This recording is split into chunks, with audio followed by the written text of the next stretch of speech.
Welcome, everyone. I'm David Kelly, Program Director for the eLearning Guild, and it's my pleasure to welcome you to a Twist conversation with Clark Quinn.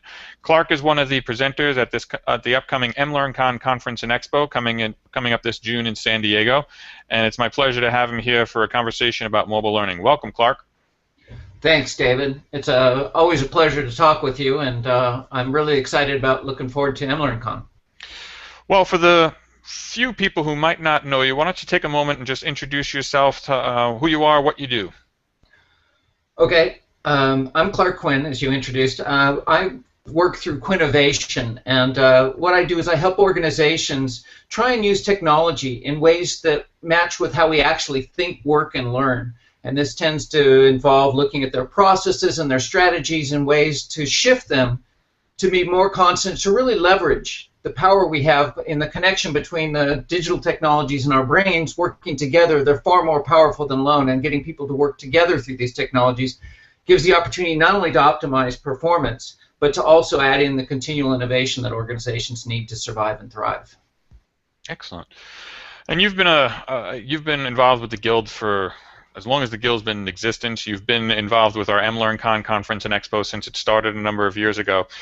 So you've seen this evolve. And one of the things we're excited about this year is mobile learning has reached a couple of different milestones that we're looking at, and it's built into the program of this year's event, one of which being that this idea that there's no reason to wait anymore for MLearning. A lot of people have been sitting on the sidelines, and we've reached a moment where you don't need to wait anymore.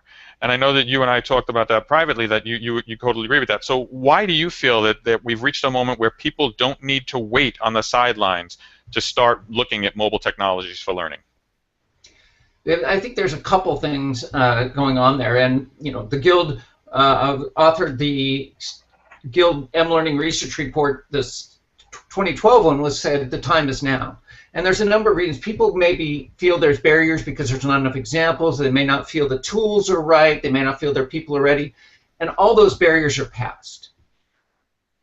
Google, just a little company like Google, you know, back in 2010, has started developing mobile first, and the desktop's an afterthought. I mean, I think that's sort of indicating the sea change. The devices are everywhere, so people are going to be using them for business. Now you should start figuring out how you're going to use them to your organization's advantage, because if you don't, they're going to do it in other ways. And there are solid examples. The 2013 MLearning Research Report from the Guild had a whole suite of examples that people can look to. We've had good conceptual models of how mobile learning can be used, and we've got the tools are out there. There are simple ways to get development going, practical ways to get development going, to just get your feet in the ground. And really, you need to get your mind around it. You need to start getting your feet wet with it and start thinking strategically about it, because it's a platform, and waiting any longer just means you're going to be outdistanced by what's happening. One of the things that I've found very interesting is, as you've seen the MLearnCon conference evolve, you've seen this shift from mobile learning from a conceptual standpoint to more and more applications of mobile learning, where people are sharing their actual projects that they're doing rather than just talking about it conceptually. And now, one of the reasons I feel that there's no reason to wait anymore is now we've got a template that organizations that were the early adopters have paved a path that others can follow, where we've got proven research-based methodologies that can be used to start a mobile learning program in an organization. So from your standpoint, as someone who's been in this field for a long time, what do you feel are the proven principles that people need to be aware of as they start looking at mobile technologies as part of their learning strategy? One of the first things to look at is how you personally use your mobile devices to make yourself smarter. I run this as when I give talks, I go, how do you use it? And people are, you know, taking down notes or looking things up or snapping pictures of things they need to remember, like their parking spot. They're using these tools in powerful ways, but they're not taking courses on these devices. Maybe on a tablet, which isn't the prototypical mobile device. Really, the prototypical device is the smartphone. What they're doing is they're using it to augment themselves, and that's the frameworks we have now and have examples to show how they work.